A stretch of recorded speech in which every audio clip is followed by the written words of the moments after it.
सोंगाड्या या चित्रपटाच्या वादानंतर शिवसेना प्रमुख बाळासाहेब ठाकरे आणि ज्युबली स्टार दादा कोंडके यांची मैत्री झाली. त्यानंतर बाळासाहेब यांच्यासोबत दादा कोंडके अनेक सभांमध्ये दिसू लागले होते.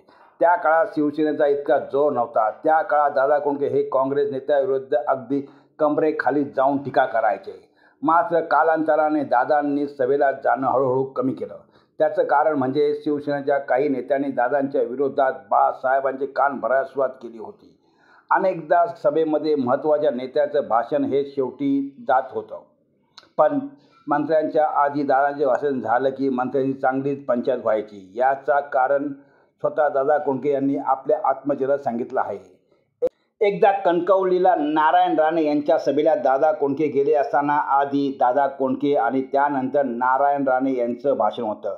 दादांचं भाषण बघायला तुफान गर्दी झाली. भाषण तितकंच गाजलं देखील. मात्र जसं दादांचं भाषण संपलं तसं लोक उठायला लागले. हे पाहून नारायण राणे यांना काळजी वाटू लागली आणि त्यांनी लगेच माईकवर येऊन लोकांना सांगितलं की तुम्हाला दादांची गाणी ऐकायची आहे ना, मग सर्वांनी खाली बसून बघा. हे सर्व ऐकून सर्व लोक खाली बसले.